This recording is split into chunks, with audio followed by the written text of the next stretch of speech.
अस्सलाम वालेकुम दोस्तों, उम्मीद है आप सब लोग खैर होंगे। बात करेंगे इंडिया फ़्लाइट सस्पेंशन के मतलब, थोड़ा पाकिस्तान के मतलब भी बात करेंगे, ओमान और दीगर कंट्रीज़ के मतलब भी। आज 3 अगस्त है और दिन है मंगल का। पिछले हफ्ते जब इंडिया ने फ़्लाइट सस्पेंशन का ऐलान किया कि न्यूज़ आई कि इंडिया ने फ़्लाइट जो है वो 31 अगस्त तक सस्पेंड कर दी गई। इंटरनेशनल फ़्लाइट जो इंडिया में जाने वाली हैं वो 31 अगस्त तक सस्पेंड कर दी गई। खबर का आना था तो कमज़ोर दिल हजरात ने इसको उल्टा शेयर किया कि जी इंडिया ने तो सभी फ़्लाइटें बंद कर दी। अल्लाह के बंदो, इंडिया ने जब पहले शुरू में ये बैन स्टार्ट किया था फ़्लाइट सस्पेंशन का, तो उसके बाद एक एयर बबल एग्रीमेंट जो है वो डिज़ाइन किया गया था। उसके तहत क्या गया, डिफरेंट ममालिक से मखसूस फ़्लाइट जो है वो आने जाने की इजाज़त होती है। तो इंडिया में जो है एयर बबल एग्रीमेंट के तहत वीकली 2-2 फ़्लाइट जो है वो अलाउ हैं हर नेशनल एयरलाइन को। जिस तरह ओमान एयर है, इस्लाम एयर है, इंडिया की एयर इंडिया है, एयर इंडिया एक्सप्रेस है, तो इनको 2-2 फ़्लाइट वीकली चलाने की इजाज़त है। ओमान से इंडिया जा सकते हैं। इवन कि इंडिया से वापस ओमान भी आ रही फ़्लाइटें, लेकिन वो सिर्फ जो इंडियन जिनको ओमान आने की इजाज़त है उनको आने की इजाज़त दी जा रही, सभी को इजाज़त नहीं है। तो इंडिया यहाँ से जाना ओमान से किसी ने, तो वो हैप्पीली जा सकता है, किसी किस्म की कोई पाबंदी नहीं है। बस आपने जो ट्रैवलिंग के ओमान से इंडिया के लिए ट्रैवल करने के लिए जो कानून है, जो रूल्स हैं, उनको फॉलो करना है। और अभी तक इंडिया ने भी कोरोना की वैक्सीन लाजमी नहीं की। अच्छा, ये होपफुली कि ये मामला तो इधर क्लियर हो चुका होगा। अब बात है पाकिस्तान की तरफ। सिमिलर क्या है कि पाकिस्तान ने टोटली सस्पेंड नहीं किया, कुछ मुल्कों से सस्पेंड है, कुछ से नहीं।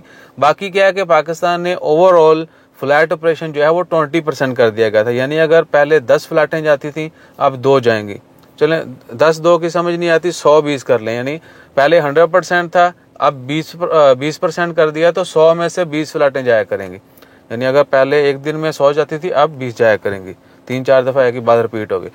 तो इसी तरह ओमान का क्या है कि ओमान ने अभी तक कुछ मुल्कों के ऊपर पाबंदी लगाई। ऑलमोस्ट 20 के करीब ममालिक हैं जिनके ऊपर पाबंदी कि वहाँ से फ़्लाइटें नहीं आ सकती। इसका मतलब ये नहीं कि वहाँ से बिल्कुल नहीं आ सकती, वहाँ से आ रही हैं, लेकिन क्या है कि सिर्फ उन लोगों को आने की इजाज़त है जो मेडिकल स्टाफ है, जो सफारत खाने के लोग होते हैं, डिप्लोमेट्स, उनको इजाज़त है। जो ओमानी नेशनल है उनको इजाज़त है।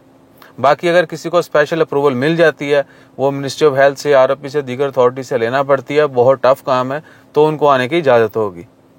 ये सीन है। बाकी आज की जो खबर है 3 अगस्त की, वो ये है, एक सबसे बड़ी, पहले भी मैंने शेयर की थी, वो यूएई फ़्लाइट्स की है। यूएई ने 6 ममालिक, पाकिस्तान, इंडिया, नेपाल, श्रीलंका, युगांडा और नाइजीरिया, इन ममालिक से फ़्लाइट ऑपरेशन स्टार्ट करने का ऐलान किया है। और 5 अगस्त से ऑनवर्ड जो है ये फ़्लाइटें आना शुरू हो जाएंगी यूएई के अंदर। साथ ही क्या है कि यूएई ने सिर्फ उन लोगों को इजाज़त दी है अभी तक जिनके पास वैलिड वीज़ा है, वर्क परमिट है, रेजिडेंस कार्ड है। विजिट वीज़ा उन्होंने अभी तक अलाउ नहीं किया, क्योंकि विजिट वीज़ा वैसे भी बंद है, नए वीज़े वैसे ही बंद हैं यूएई के। बाकी जिन लोगों ने ये सोचा था या पूछा है कि यूएई से आ सकते हैं, तो डेफिनेटली अगर आप यूएई इंटर हो जाते हैं तो आप बिल्कुल आ सकते हैं। यूएई से आप ओमान में भी आ सकते हैं, इंडिया से आप यूएई पहुँचें, पाकिस्तान से यूएई पहुँचें, किसी मुल्क से यूएई में पहुँचें, आप वहाँ में 14 दिन स्टे करें यूएई में, उसके बाद ओमान के ट्रैवलिंग रूल फॉलो करते हुए वापस ओमान में आ सकते हैं। लेकिन अभी तक यूएई के वीज़ा बंद हैं। यह सूरत हाल है। उसके अलावा सिमिलर कतर का है। कतर की न्यूज़ तो चल रही है लेकिन अभी कंफर्म नहीं है। उसके बाद कुवैत ने ऑलरेडी ओपन कर दिया है, कुवैत की फ़्लाइट्स ओपन हो चुकी हैं। और बाकी क्या है कि सिर्फ वैक्सीनेटेड लोगों को इजाज़त है यूएई भी जाने की, और बाकी कंट्रीज़ में भी। उसके बाद आ जाती है ओमान के। ओमान जो है कब फ़्लाइट ओपन करेगा, तो ओमान ने अभी तक हमारी कंट्री से फ़्लाइट ऑपरेशन स्टार्ट करने का मतलब कोई अपडेट नहीं दी। रिसेंटली पिछले 1-1.5 वीक से जो है सोशल मीडिया के ऊपर, स्पेशली ट्विटर, इंस्टाग्राम के ऊपर ट्रेंड चल रहा था कि फ़्लाइट ऑपरेशन स्पेशली बहाल किया जाए, तो वो लोग जिनको वैक्सीन लग चुकी है एटलीस्ट उनको तो आने की इजाज़त हो। तो उनके मतलब स्टडी जारी है। सुप्रीम कमेटी क्या फ़ैसला करती है, कल बुध जुमेरात कोई ना कोई ख़बर ज़रूर आ जाएगी। अगर आती है तो इमीडिएटली शेयर करेंगे। अपना ख्याल रखिएगा, दुआ में याद रखिएगा। जज़ाकल्लाह, अल्लाह हाफ़िज़।